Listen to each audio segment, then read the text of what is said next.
مختصر ترین کلمہ ہے، اسے ہم کلمہ طیبہ کہتے ہیں، اور یہ سمجھیے کہ ہمارے دین کی جڑ اور بنیاد اور اساس ہے۔ دوسرا کلمہ اسی میں لفظ شہادت کا اضافہ ہو کر اشہد ان لا الہ الا اللہ واشہد ان محمد رسول اللہ صلی اللہ علیہ وسلم۔ یہ کلمہ شہادت جو ہے یہ اسلام میں داخلے کا شاہدرہ ہے۔ شاہدرہ، در کہتے ہیں دروازے کو، شاہدرہ بہت بڑا دروازہ۔ جو لوگ دلی سے واقف ہیں انہیں یاد ہوگا، معلوم ہوگا کہ دلی جو ہے وہ جمنا ندی یا جمنا دریا کے مغرب میں واقع ہے، اور مشرق سے جو بھی آتا ہے یو پی سے، اس کو پہلے ایک قصبے سے گزرنا پڑتا ہے، جس کے بعد پل آتا ہے جمنا کا، اور اس قصبے کا نام ہے شاہدرہ پل۔ اسی طرح کا شاہدرہ ایک لاہور میں ہے۔ لاہور جو ہے وہ راوی کے جنوب مشرقی کنارے پر ہے، آباد ہے شہر۔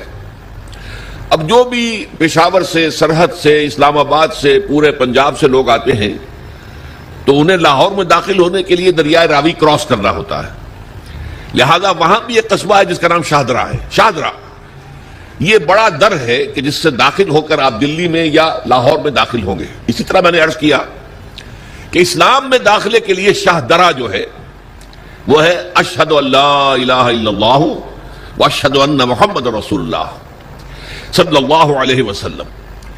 آج میں انہی دو کے حوالے سے آپ کے سامنے کچھ باتیں رکھ رہا ہوں۔ باتیں بالکل بنیادی ہیں اور میں سمجھتا ہوں کہ آپ کے ذہنوں کے اندر موجود ہیں، صرف یہ ہے کہ آپ نے شاید زیادہ کبھی شعوری طور پر توجہ نہ دی ہو اور ان کے بارے میں کہیں گہرا غور و فکر نہ کیا ہو۔ دیکھیے پہلا جز کیا ہے؟ لا الہ الا اللہ، کلمہ توحید ہے۔ یہ اللہ کے سوا کوئی معبود نہیں۔ اب اس کا تقاضا کیا ہے؟ اور دوسرا جز ہے محمد الرسول اللہ صلی اللہ علیہ وسلم، اس کا تقاضا کیا ہے؟ اللہ کے سوا کوئی معبود نہیں، معبود برحق صرف اللہ ہے۔ اس کا کیا مطلب ہے؟ عبادت صرف اس کی ہوگی، کوئی معبود نہیں اللہ کے سوا، عبادت اسی کی ہوگی۔ اس عبادت کا مفہوم کیا ہے؟ قرآن مجید میں بہت سے انبیاء کی اور رسولوں کی دعوت بیان ہوئی اور نام بنام کہا گیا۔ ان کی دعوت کیا تھی؟ ان اعبدوا اللہ ما لکم من الہ غیرہ، اللہ کی عبادت کرو، تمہارا کوئی الہ اس کے سوا نہیں۔ اس کے ساتھ ہی بعض صورتوں میں ایک لفظ کا اضافہ ہوتا ہے۔ سورہ شعراء میں ان اعبدوا اللہ واطیعون، عبادت اللہ کی کرو، میری اطاعت کرو۔ تو اللہ کی عبادت کیا ہے جس کے لیے سورہ زاریات میں فرمایا وَمَا خَلَقْتُ الْجِنَّ وَالْإِنسَ إِلَّا لِيَعْبُدُونَ، میں نے نہیں پیدا کیا ہے جنوں اور انسانوں کو مگر صرف اس لیے کہ میری عبادت کریں۔ تو معلوم ہوا کہ لا الہ الا اللہ کا تقاضا کیا ہے؟ ہمہ تن ہمہ وقت اللہ کی عبادت۔ یہ عبادت کیا ہے؟ بدقسمتی سے مسلمانوں پر جو زوال آنا شروع ہوا خلافت راشدہ کے بعد سے، ایک زوال اسلام کا شروع ہو گیا، اگرچہ مسلمانوں کا تو عروج جاری رہا۔ دور بنو امیہ میں، دور بنو عباس میں دنیاوی اعتبار سے سطوت، شان اور شوکت بڑھتی چلی گئی، لیکن اسلام جو ہے اس کے اندر زوال شروع ہو گیا۔ سب سے پہلا زوال کیا آیا؟ وہ خلافت کہ جو مسلمانوں کو اپنے میں سے کسی بہترین شخص کا انتخاب کر کے جس کا تعین ہونا چاہیے تھا، وہ خلافت موروثی عہدہ بن گئی، خاندانی بات بن گئی، قبائلی بات بن گئی۔ یہ ہمارے زوال کا پہلا منظر تھا۔ بہرحال اس کے بعد رفتہ رفتہ ہمارے تصورات بھی کچھ محدود ہوتے چلے گئے، ہوتے ہوتے بات یہاں تک پہنچی کہ عبادت کا مطلب ہے نماز، روزہ، حج اور زکوٰۃ۔ اب پہلی بات تو یہ سوچئے، کیا انسان ہر وقت نماز پڑھتا ہے، ہمیشہ روزہ رکھتا ہے؟ جب اللہ کہہ رہا میں نے تو پیدا ہی کیا میری عبادت کے لیے، کوئی اور کام اگر وہ کر رہا ہے تو وہ میرے مقصد تخلیق کے خلاف کر رہا ہے۔ وما خلقت الجن والانس الا لیعبدون، میں نے تو جنوں اور انسانوں کو صرف اس لیے پیدا کیا کہ میری عبادت کریں۔ تو اصل میں بات کیا ہے؟ یہ نماز، روزہ، حج اور زکوٰۃ یہ بھی عبادات تو ہیں، اصل عبادت کچھ اور ہے۔ اصل عبادت کیا ہے؟ عبد کہتے ہیں غلام کو۔ غلام پچھلے زمانے کا تصور کیجئے، یہ ایسا نہیں تھا جیسے آپ کسی کو ملازم رکھ لیں۔ آج امپلائر امپلائی ریلیشن شپ یہ اور ہے۔ آپ نے کسی کو ملازم رکھا ہے، فرض کیجئے دہاڑی پر رکھا ہے، وہ 8 گھنٹے کام کرے گا پھر چھٹی کرے گا، اس کے بعد وہ آپ کا کوئی تابع نہیں ہے، آپ کا غلام نہیں ہے، بلکہ آپ کا بھی ایک ہی ووٹ ہوگا، جب الیکشن ہوگا اس کا بھی ایک ہی ووٹ ہوگا۔ تو اصل میں غلام جو ہوتا تھا وہ ہمہ وقت، ہمہ تن، ہمہ جہد، ہمہ وجوہ بندگی کرتا تھا، اطاعت کرتا تھا۔ ملازم کہہ سکتا تھا کہ میرے تو اوقات ختم ہو گئے۔ آپ نے کسی کو رکھا خانسامہ کی حیثیت سے، اور فرض کیجئے ابھی فلش سسٹم نہیں آیا تھا تو بیت الخلا جو ہے، آپ جس طرح کے ہوتے تھے سب کو یاد ہے، کسی دن بھنگن نہیں آئی، آپ کہیں اس سے خانسامہ سے کدھر جاؤ بیت الخلا صاف کراؤ، وہ صاف کیا کہ صاحب میں آپ کا، میں تو خانسامہ ہوں، میں آپ کو کھانا پکا کر دینے کا پابند ہوں، میں یہ آپ کا بیت الخلا صاف کرنے کا تو پابند نہیں ہوں۔ کہے گا کہ نہیں کہے گا؟ لیکن غلام نہیں کہہ سکتا۔ غلام تو ملکیت ہے، وہ 24 گھنٹے کا مطیع ہے، جو کام کہا جائے کرنے پر مجبور ہے، انکار نہیں کر سکتا۔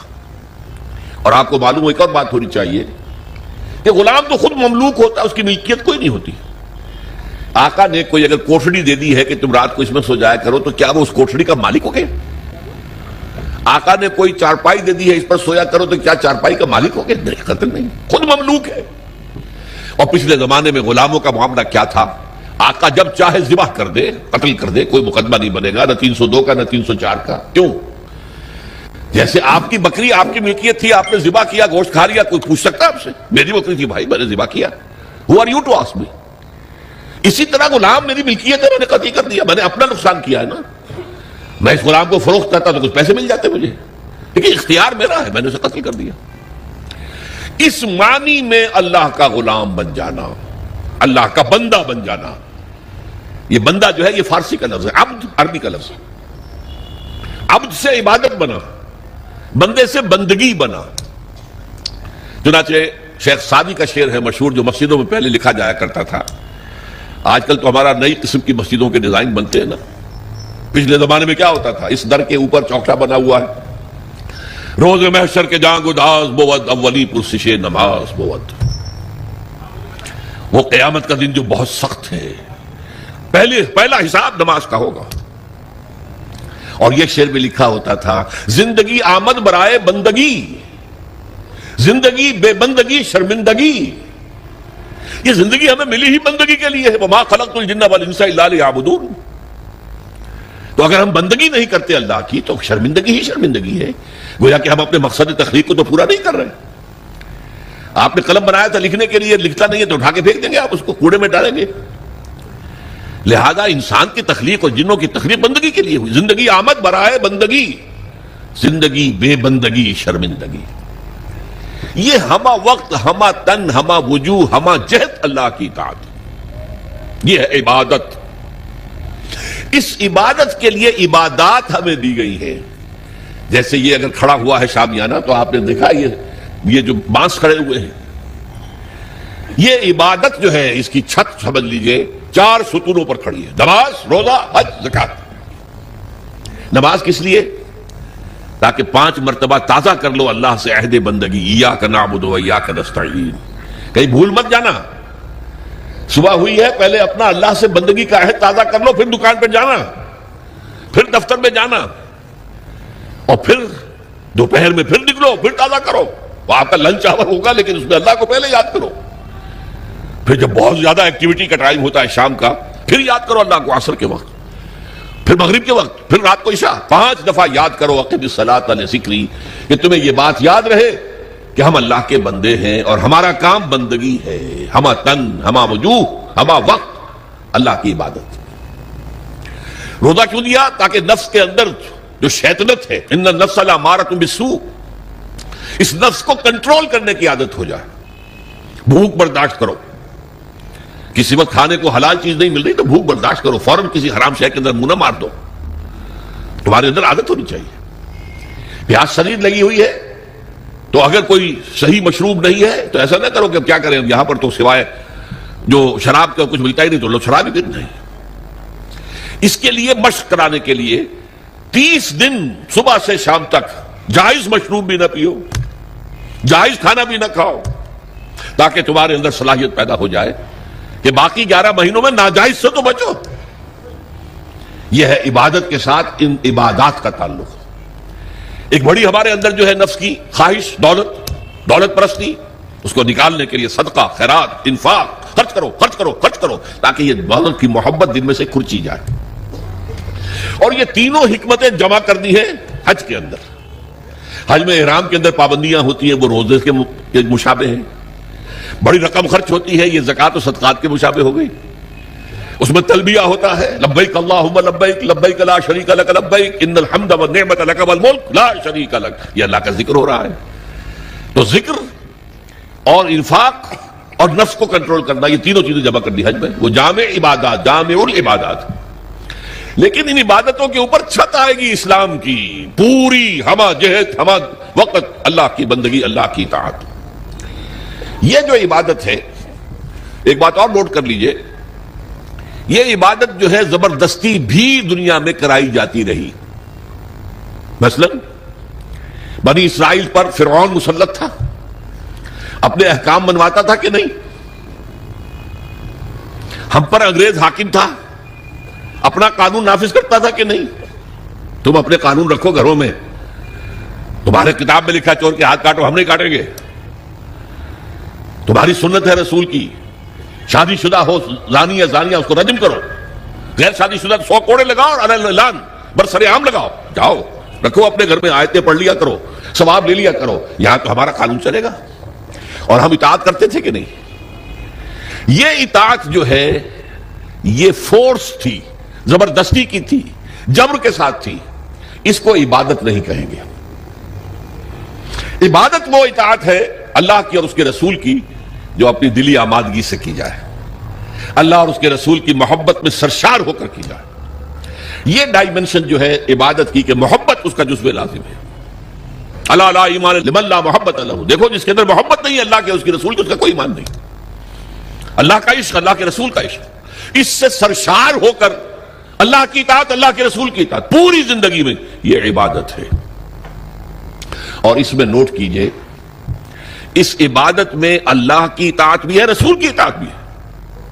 نماز آپ پڑھتے ہیں کیسے پڑھتے ہیں؟ جیسے رسول نے سکھائی صلی اللہ علیہ وسلم، صلو کما رأیتمونی اصلی، نماز ایسے پڑھو جیسے مجھے دیکھتے ہو کہ میں پڑھتا ہوں۔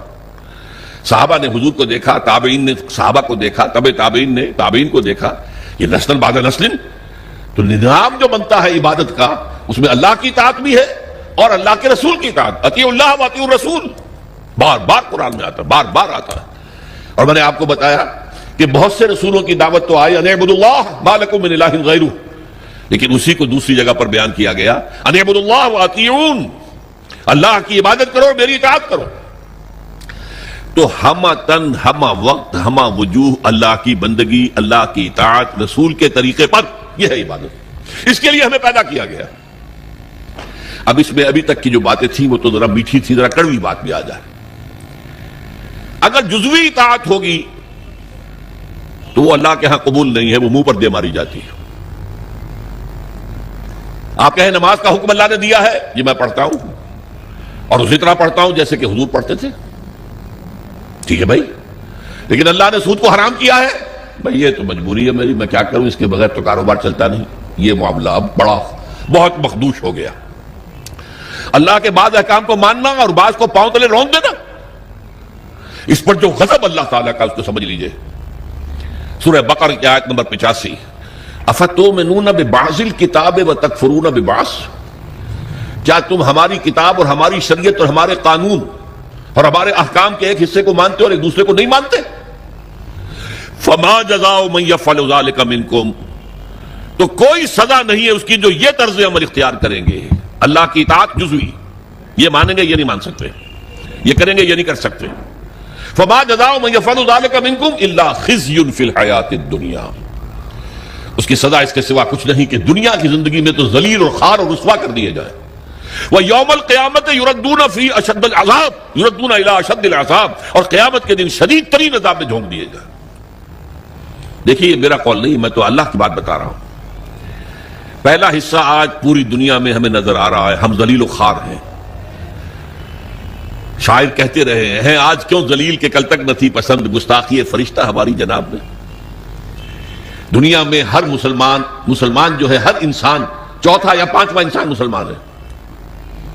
1/4 of world population اور 1/5 at least لیکن مسلمانوں کے لیے عزت کہیں نہیں ہے، ذلت۔ دنیا کے معاملات میں ہم سے کوئی رائے نہیں دیتا۔ کسنبی پرست کے بھیا کشتی تم کون ہو؟ بھائی اب G7 بیٹھیں گے، فیصلہ کریں گے، G8 ہوں گے، G9 ہوں گے، G13 ہوں گے، G15 ہوں گے، یا یہ کہ سیکیورٹی کونسل ہوگی UN کی، وہ فیصلہ کریں گے تم کون ہو؟ کوئی مسلمان ملک نہ 3 میں نہ 13 میں نہ G7 میں نہ G15 میں کوئی بھی نہیں۔ ہماری پالیسیاں کوئی اور بناتے ہیں، ہمارے پاس تو کوئی کنڈولیزا رائس آ جاتی ہے، یا اس سے پہلے کوئی اور آ جاتا تھا، آ کر حکم دے کے چلے جاتے ہیں یہ کرو، اور کرتے ہیں، دونوں ہاتھ جوڑ کر کرتے ہیں۔ یہ صورتحال کیوں ہے؟ یہ ذلت اور یہ رسوائی۔ اور ایک بات پر توجہ کیجئے، آج دنیا میں اس پورے گلوب میں جہاں بھی خون بہتا ہے مسلمان کا بہتا ہے۔ 50 برس سے کشمیر میں اور فلسطین میں کس کا خون بہ رہا ہے؟ بوسنیا میں کس کا بہا؟ کوسوو میں کس کا بہا؟ مقدونیہ میں کس کا بہا؟ چچنیا میں کس کا خون بہ رہا ہے؟ فلپائنز میں کس کا خون بہ رہا ہے؟ تھائی لینڈ میں اب شروع ہو گیا ہے۔ ایک صوبے میں مسلمان اکثریت میں ہیں، وہ چاہتے ہیں کہ ہمیں علیحدہ ملک دیا جائے، ان کے اوپر گولیاں برس رہی ہیں، مارا جا رہا ہے ان کو۔ اس سے پہلے صومالیہ میں کس کا خون بہا تھا؟ نوٹ کر لیجئے، آج اس کرۂ ارضی پر خون جہاں بہ رہا ہے وہ مسلمان کا۔ افغانستان میں لاکھوں مار دیے، اور آپ کو معلوم ہے کہ عراق کے اندر کتنے لاکھ مار دیے گئے کچھ اندازہ ہی نہیں، اور ابھی تک معاملہ چل رہا ہے۔ یہ ذلت اور رسوائی کیوں ہے؟ کہ ہم اپنی پوری زندگی میں اللہ کی بندگی نہیں کر رہے، لہذا اللہ نے کہا ذلت رسوائی، ضربت علیہم الذلۃ والمسکنہ۔ اب ذلت اس دنیا میں، تذلل اور ذلت، یہ تمہارا مقدر ہے، یہ سزا ہے اللہ کی۔ بش کا باپ کچھ نہیں کر سکتا، شیرون کا باپ کچھ نہیں کر سکتا جب تک کہ اذن رب نہ ہو، پتہ نہیں ہل سکتا جب تک کہ اذن رب نہ ہو۔ کیوں ہو رہا ہے یہ اللہ کی سزا ہے۔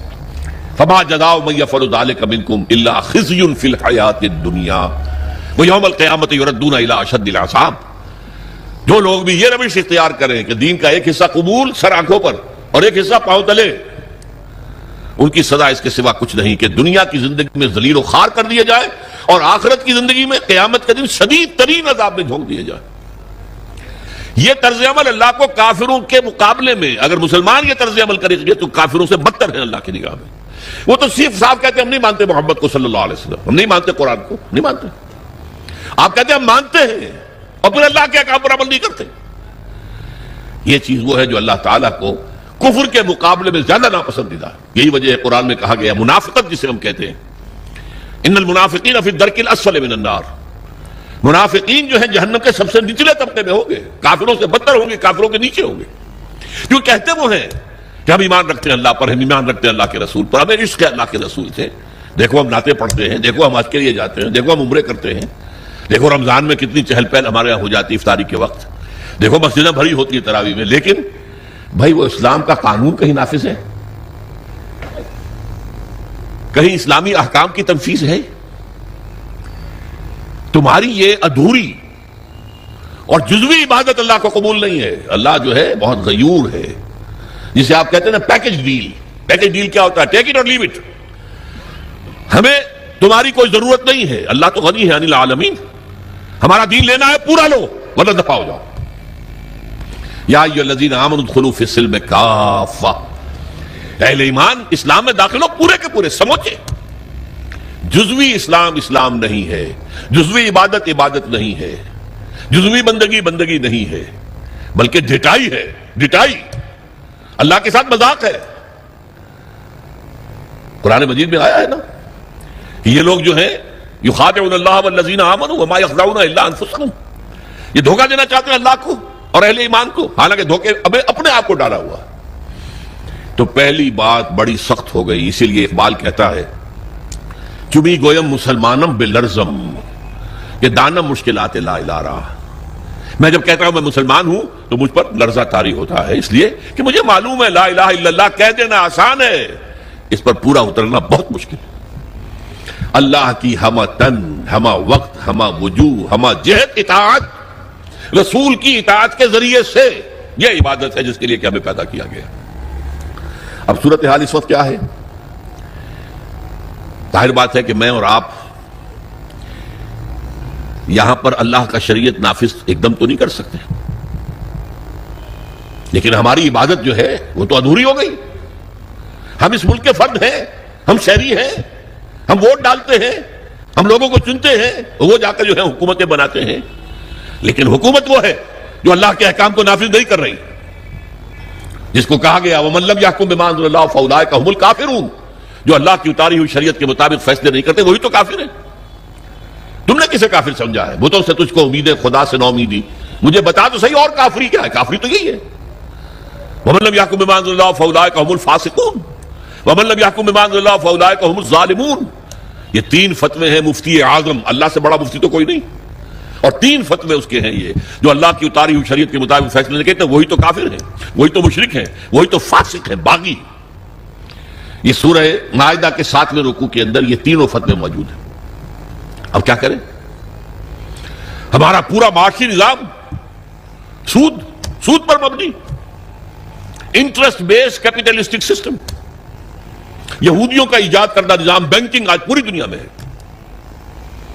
اب ہم بھی اس کے اندر زیادہ سے زیادہ آپ یہی کر سکیں گے نا کہ براہ راست ملوث نہ ہو، نہ آپ بینک سے قرضہ لیں سود پر، نہ بینک میں رقم رکھیں اور سود لینے کے لیے. یہ تو کر سکتے ہیں آپ، یہ بھی آپ نہیں کرتے تو آپ مجرم ہیں.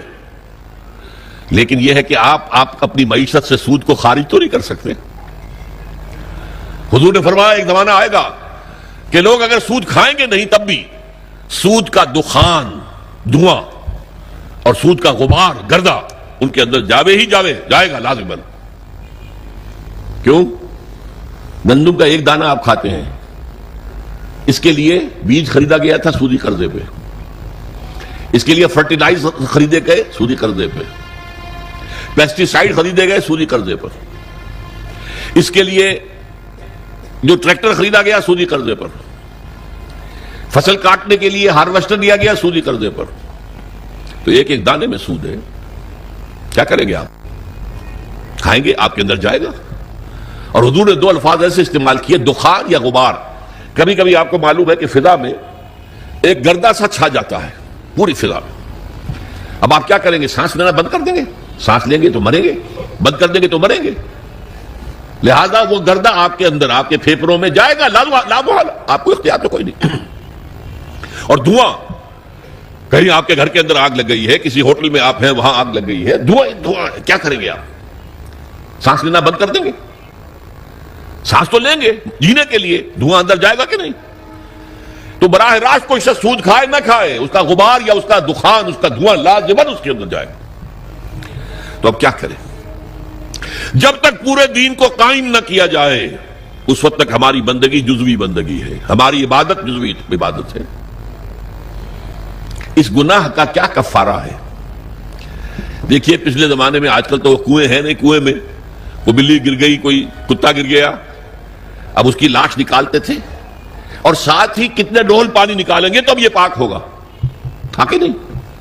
میرے اندر اگر گناہ جا رہا ہے، دھواں جا رہا ہے سود کا، میں سانس لے رہا ہوں اس فضا میں جس میں اللہ کا دین قائم نہیں ہے، تو میرے اندر گناہ جا رہا ہے، گناہ جا رہا ہے، گناہ جا رہا ہے. اس کا کفارہ کیا ہوگا؟ اس کو صفائی کیسے کریں گے؟ تن من دھن لگا دو اللہ کے دین کو قائم کرنے کے لیے. ابھی یہ عزیزم نوید صاحب جو کہہ رہے تھے بار بار اقامت دین، اقامت دین، کیا مطلب ہے اقامت دین کا؟ دین کو قائم کرنا، پورا دین. جیسے آپ کہتے ہیں ایک ہے نماز پڑھنا، ایک ہے نماز قائم کرنا. زمین و آسمان کا فرق ہے نا. اقیم الصلاۃ، اقیم الصلاۃ، اقیم الصلاۃ. یہ قیام جو ہے نماز کا نظام کا، اس کے لیے مسجدیں تعمیر ہوتی ہیں، اس کے لیے امام اور خطیب رکھے جاتے ہیں، وہاں پر بر وقت جماعت ہوتی ہے، ایک امام کے پیچھے کھڑے ہو کر ہم نمازیں پڑھتے ہیں. یہ نماز کا نظام ہے. اسی طریقے سے دین کا نظام، اقیم الدین، دین کو قائم کرو. اور اسی کو کہا وَيَكُونَ الدِّينُ كُلُّهُ لِلَّهِ، دین پورا کا پورا اللہ کا ہو جائے.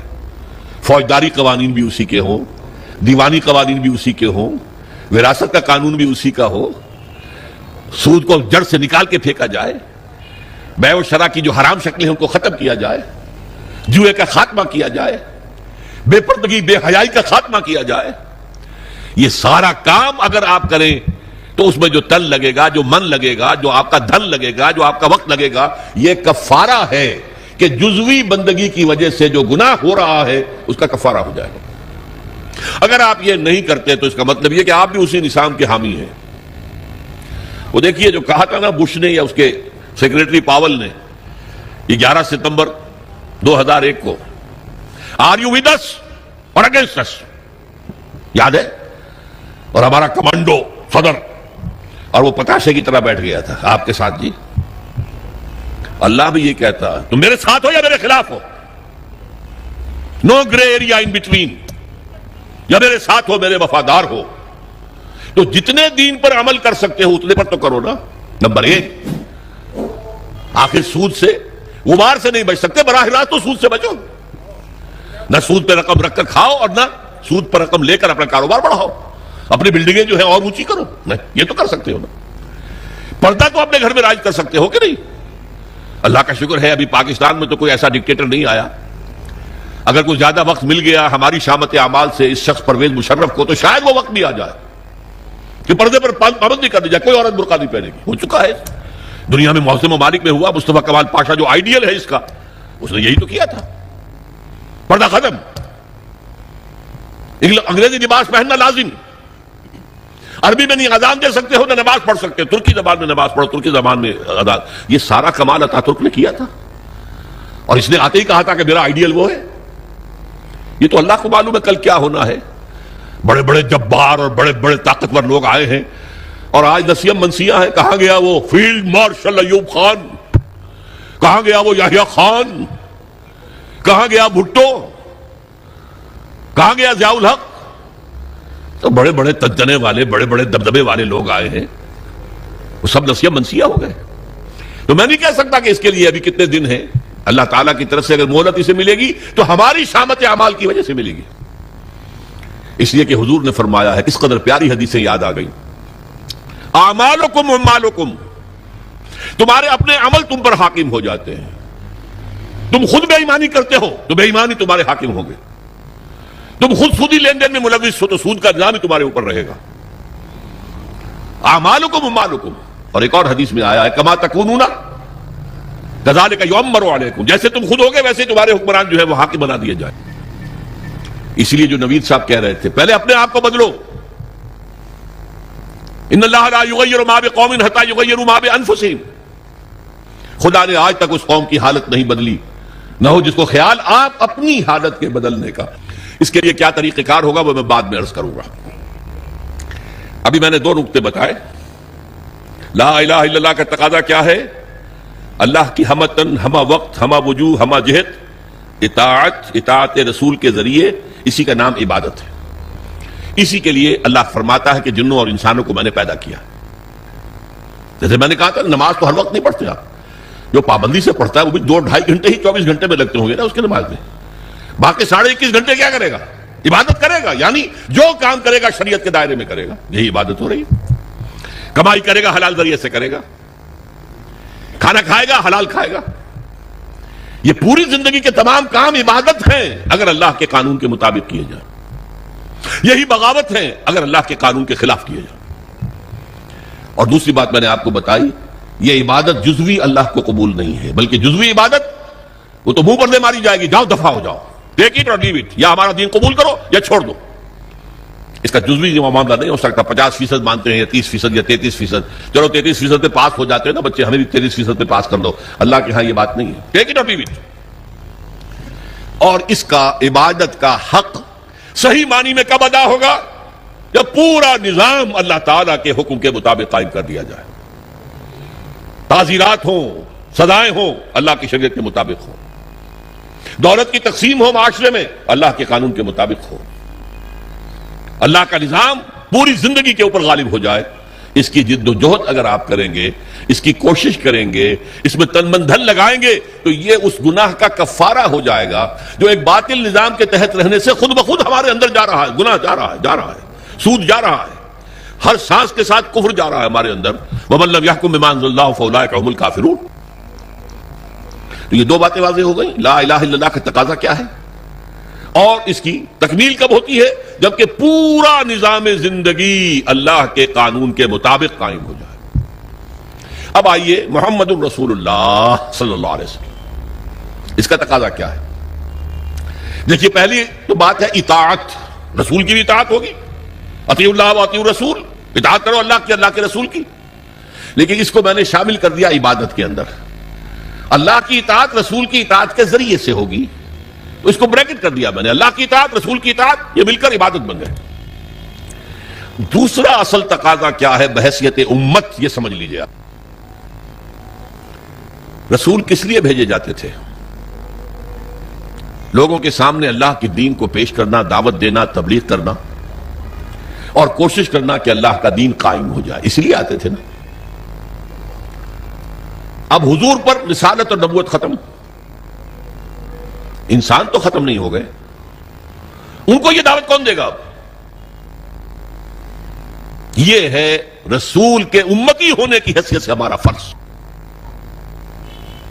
قرآن مجید میں اس کے لیے کہا گیا ہے، اصطلاح ہے شہادت علی الناس، لوگوں پر حجت قائم کر دینا، تاکہ قیامت میں لوگ یہ نہ کہہ سکیں کہ اللہ ہمیں تو تیرا دین کسی نے پہنچایا ہی نہیں، ہم سے حساب کتاب کا.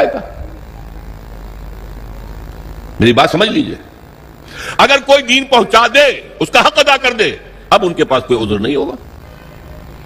اس لیے فرمایا سورہ نساء میں رسلا مبشرین ومنذرین لئلا یکون للناس علی اللہ حجۃ بعد الرسل وکان اللہ عزیزا حکیما. ہم نے اپنے رسولوں کو بھیجا بشارت دینے والے بنا کر.